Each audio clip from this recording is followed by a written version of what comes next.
તાલુકા પંચાયતની ચૂંટણીમાં ભાજપનો ભગવો લહેરાયો છે। કુલ 22 બેઠકોમાંથી 18 બેઠક ઉપર ભાજપને જંગી બહુમતી મળી હતી, જ્યારે 4 બેઠક પર કોંગ્રેસના ઉમેદવારે વિજય મેળવ્યો હતો। કાર્યકરોએ રસ્તા પર આવી ખુશી વ્યક્ત કરી હતી। તો બીજી તરફ આપ જોઈ શકો છો કે ભાજપને નોટબંધી નડી હોય તેવું લાગતું નથી। ભાજપના કાર્યકરોએ હાથમાં રૂપિયા 50, 20 અને 10ની નોટ લઈને ઉડાવી હતી અને જીતનો જશ્ન મનાવ્યો હતો।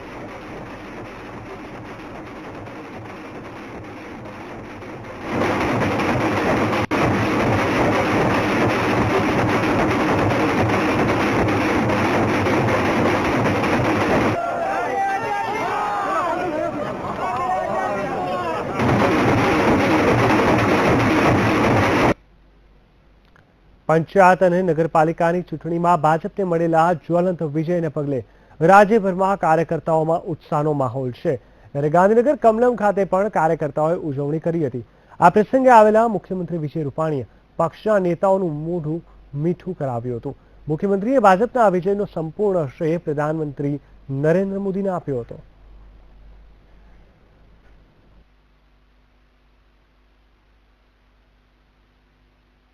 પેટા ચૂંટણીમાં ભાજપનો જલવંત વિજય થયો છે। 125માંથી 109 બેઠકો મળી છે।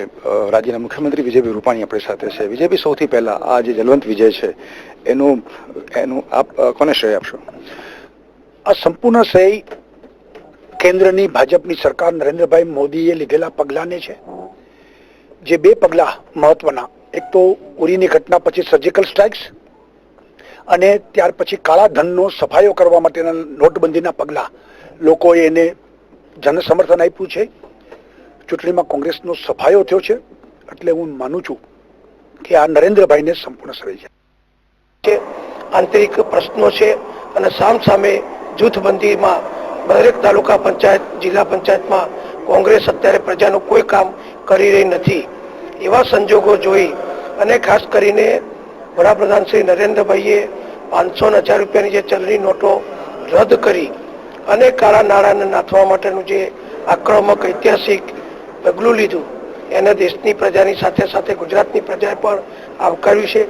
અમારી સરકાર દ્વારા પણ ગુજરાતના જે સર્વાંગી વિકાસના કામ અમે કરીએ છીએ, નાનામાં નાનું ગામ હોય કે મોટામાં મોટું શહેર હોય, બધાને પ્રજાકીય રીતે મદદરૂપ થવાનું કામ અમે જે કરીએ છીએ, નર્મદા યોજનાથી માંડીને દરેક યોજનાઓને ઝડપથી આગળ વધારી રહ્યા છીએ।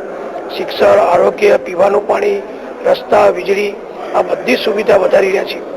એટલે પ્રજા પણ અમારી સાથે વધુને વધુ જોડાઈ રહી છે અને આ ચૂંટણીના પરિણામોએ સાબિત કર્યું છે કે ગામડું હોય કે શહેર હોય, વાપી જેવો ઔદ્યોગિક મહાનગર હોય કે કનકપુર કંસાર નગરપાલિકા હોય અને ગોંડલ તાલુકા પંચાયત હોય કે કડી તાલુકાની ડાંગરવા જિલ્લા પંચાયત હોય કે બનાસકાંઠા કે કચ્છની તાલુકા જિલ્લા પંચાયતની સીટ હોય, બધી જ જગ્યાએ પ્રજાએ, મતદારોએ, નાગરિકોએ ભારતીય જનતા પક્ષને જંગી સમર્થન આપ્યું છે અને સમર્થન પણ એવા પ્રકારનું કે વાપીમાં 44માંથી 41 સીટો ભારતીય જનતા પક્ષને મળી।